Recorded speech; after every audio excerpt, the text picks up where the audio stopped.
नमस्कार दोस्तों, मेरा नाम हरिओम जादव है। आज मैं बताने जा रहा हूँ बागेश्वर धाम सरकार की बायोग्राफी के बारे में, पूरी डिटेल के बारे में। यानी कि बागेश्वर धाम सरकार एक ऐसा नाम जो जीरो से लेकर आज बहुत बड़े मुकाम पर पहुँच चुके हैं। एक ऐसा नाम जो कहीं न कहीं कुछ समय पहले, आज से 10-12 साल पहले भिक्षा माँग कर के खाते थे, लेकिन आज उनके यहाँ बड़े-बड़े मुख्यमंत्री, बड़े-बड़े नेता, एक्टर, खिलाड़ी, यानी कि कोई भी इतना बड़ा व्यक्ति नहीं जो उनसे मिलने नहीं गया होगा, और आज वो देश विदेशों में अपनी भागवत कर रहे हैं। एक ऐसा ऐसा व्यक्ति जिसने 10 साल, 10-12 साल में इतना बड़ा मुकाम हासिल किया हो, उसकी तो नाम होता ही है। और फिर जिसके साथ भाई हनुमान जी महाराज हों, जो हनुमान जी का में इतनी शक्तियाँ हों, हनुमान जी के द्वारा दी गई, तो उसका तो नाम होना ही है। तो एक ऐसे नाम के बारे में बताने जा रहा हूँ जो कुछ समय पहले अपने ही गांव में भिक्षा मांग करके खाते थे, लेकिन आज उनका बहुत बड़ा नाम है। तो ऐसे व्यक्ति जिनका जो पर्सनल नाम है, वो उनका नाम धीरेन्द्र कृष्ण शास्त्री के नाम से जाने जाते हैं। और उनका जन्म मध्य प्रदेश के एक छतरपुर ज़िले के एक हुआ था, गढ़ा नामक गांव में हुआ था। तो एक छोटे से गांव, एक गरीब गांव जिसमें उनका जन्म हुआ था, और उसी गांव में वो भिक्षा मांग करके खाते थे। तो मैं वो एक कहानी भी उनके बारे में एक सुनाऊंगा आगे जाकर, लेकिन अभी मैं उनके बारे में और भी चीज़ें बताने जा रहा हूँ कि आज वो देश विदेशों में, अभी एक लंदन में एक भागवत कह के आए हैं। और अपने अपने देश में तो कहते ही हैं, और जहाँ भी कहते हैं 10-10 लाख की जनसंख्या में भीड़ इकट्ठी हो जाती है। एक ऐसा व्यक्ति है। तो आज उनका बहुत बड़ा नाम है। वो आज बागेश्वर धाम सरकार जिस पे भी कृपा होती है, मतलब उसका काम आगे बढ़ ही जाता है। एक ऐसा व्यक्ति जिसकी जिसकी सभा में अच्छे अच्छे लोग अपना काम बनाने के लिए जाते हैं। राजनीति वाले राजनीति में काम, खिलाड़ी लोग खिलाड़ियों में अपना अच्छा काम करने के लिए, अपना अच्छी क्वालिटी बढ़ाने के लिए जाते हैं। तो ऐसे व्यक्ति की जो मैं बताने जा रहा हूँ, उनके पिताजी का नाम कृपाल गर्ग नाम है, और उनकी माता का नाम सरोज गर्ग है। ऐसे व्यक्ति तथा उनका एक भाई है और एक बहन है, और ये सबसे बड़े हैं अपने तीनों बहन भाई में। अपने ये पहले नंबर के हैं, तथा ये ये वो इनसे छोटे हैं। और जो इनके जो गुरु हैं, अब बात आती है वो गुरु की, इनका गुरु कौन है, तो गुरु इनके दादाजी को ही अपने गुरु मानते हैं। और इनके दादाजी का नाम है भगवान दास। भगवान दास जो इनके दादा, ये उन्होंने ही हनुमान जी के द्वारा इनको शक्ति दिलाई थी। तथा इनका जो घर है, वो गांव में आज भी एक घर है, और पुराना घर, लेकिन एक नया घर में भी इन्होंने बनवा लिया है जिसमें आप रहते हैं, जिसको आप देख रहे हैं। देखो, ये नया घर है इनका, और जिसमें अभी ये रहते हैं। और ये घर इन्होंने अभी बनवाया, लेकिन इससे पहले तो ये पहले वाले जो कच्चा घर है उसी में रहते थे।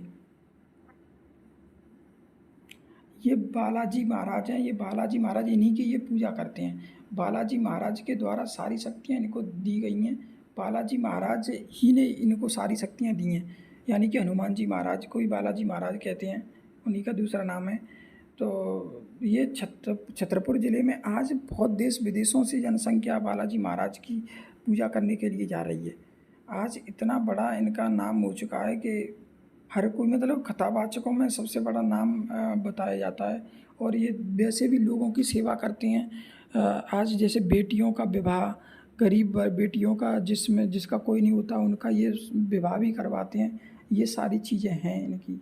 ये और बहुत सारे काम हैं। मतलब ये आज भी ये कहते हैं कि मतलब मैं तो गरीबी में जिया, लेकिन आज मैं नहीं चाहता कि कोई भी ऐसा मेरी तरह कोई जिए। तो ये सारी चीज़ें खुदा अपने आप से ही बताएंगे। मैं ये नहीं कह रहा हूँ कि मैं ही इनकी। तो देखो, ये आप देख रहे हैं, ये इनके दादाजी हैं। कि दादाजी इन्होंने ही, ये हनुमान जी के पहले मतलब भक्त थे। इनको ये सन्यासी बाबा कहते हैं। इनके ही द्वारा, मतलब एक बार ये इनके पास गए थे। ये अपने दादाजी के एक बार पास गए थे, तो उन्होंने कहा था कि दादाजी के मतलब हमने 3 दिन से कुछ खाया नहीं है, आप ऐसा तो कुछ करो हनुमान जी की, अगर आप पूजा करते तो ऐसा कुछ करो कि कुछ खाने के लिए हो जाए। पिताजी कुछ काम करने लगे, इनके पिताजी कुछ काम नहीं करते थे। तो ये दादाजी के पास गए थे, दादाजी ऐसा कुछ करो कि हम कुछ काम करने लग जाएं, पिताजी कुछ ऐसा कि हम पर थोड़ा बहुत तो धन आने लग जाए। अच्छा, ये जो आप देख रहे हैं राम भद्राचार्य, ये गुरुजी इनके दूसरे नंबर के गुरु हैं। आज आप ये देख रहे हैं, ये अरुण गोविल। अरुण गोविल ये जो वो रामायण सीरियल में इन्होंने राम जी का जो किरदार निभाया, ये भी इनसे मिल कर के आए थे। तो बड़े बड़े लोग इनसे मिल कर के आते हैं। ये आप देख रहे हैं गोविंदा, तो गोविंदा जी भी इनके यहाँ गए थे और इनके मिल के आए थे। तो ये सारे लोग यहाँ से इनसे मिल कर के आए हैं। बड़े बड़े लोग इनसे मिलने के लिए आते हैं। ऐसा नहीं है कि मतलब आप ये देख रहे हैं रवि किशन और मनोज तिवारी, ये भोजपुरी एक्टर भी हैं, स्टार हैं अच्छे, और आज ये दोनों सांसद भी हैं, राजनीति में भी हैं। तो ये तो इनसे मिलते ही रहती हैं, ये तो इनके बहुत अच्छे भक्त हैं। ये आप देख रहे हैं एमपी के, यानी कि मध्य प्रदेश के मुख्यमंत्री आप देख रहे हैं, ये तो इनकी भागवत में कई बार शामिल हुए हैं, कई बार, यानी कि मुख्यमंत्री ये शिवराज सिंह चौहान तो बहुत बार जाते रहते हैं इनकी सभा में। ये आप देख रहे हैं एमपी के पूर्व मुख्यमंत्री कमलनाथ, ये इन्होंने अभी कुछ समय पहले ही इन्होंने भागवत करवाई है बागेश्वर धाम की। इससे पहले ये लंदन भागवत करके आए थे, लेकिन उन्होंने अभी भागवत एक बार बचपन में बागेश्वर धाम सरकार को एक पड़ोस के व्यक्ति ने टीवी देखने से भी मना कर दिया था, वो स्थिति थी पहले। तो टीवी दूसरे के घर में देखने के लिए गए थे, उसने बंद कर दिया। अभी सुना।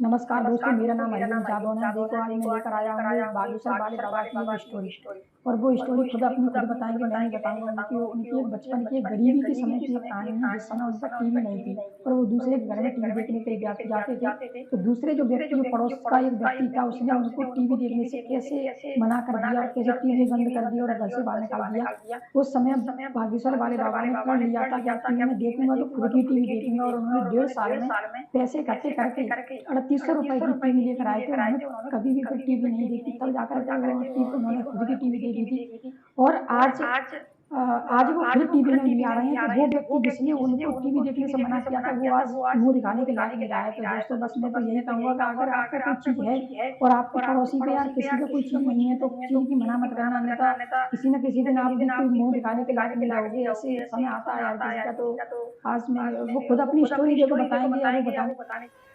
पूरा मोहल्ला, पहले तो टीवी प्राय कम होती थी, सब देखने जाते थे, तो हम भी जाते थे रोज टीवी देखने। हम भी सबके बीच में जाकर बैठते थे। नया नया शौक, बचपना तो था ही। अवस्था रही होगी 8-10 साल, कोई बड़ी अवस्था। ध्यान से सुनना। एक बार उन महोदय को पता नहीं हमारा समय चक्कर खराब था, इसलिए हो सकता उन महोदय ने किसी बात पर रुष्ट होकर के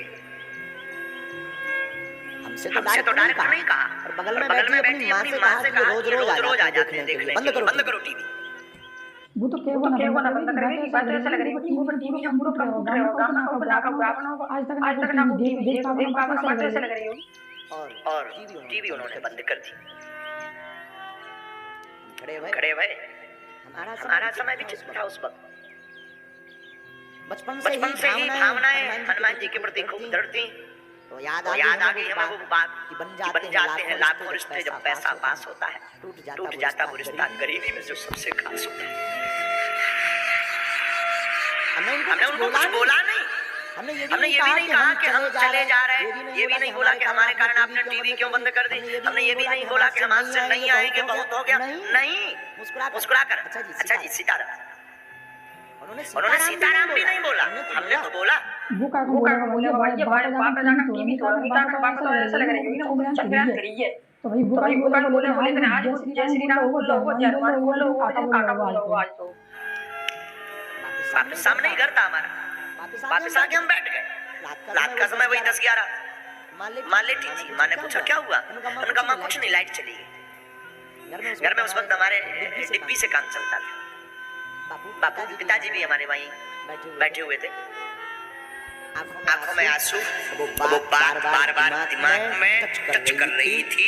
रोज देखने आ जाते हैं, रोज देखने आ जाते हैं, रोज देखने। एकांत मैदान सा था, कोई हमारा जो पुराना मकान था ना, गांव के एकदम लास्ट आप गए ना, एकदम लास्ट में। तो एकांत में हम जाकर के बैठे, खूब आंसू लगभग 1.5 घंटे। खबर से सुनना, हो सके तो तुम अपनी जिंदगी में इस बात को उतारना। हमने तो भोगा है, ईश्वर करे तो कभी नहीं भोगना पड़े। अच्छा बाबा ये बताइए फिर आपने टीवी कब देखी? कुछ नहीं बोला। मान होकर के हमने प्रण लिया कि अब अपनी जिंदगी में हम टीवी तब देखेंगे जब अपने बाप की होगी, नहीं तो लौट कर देखेंगे।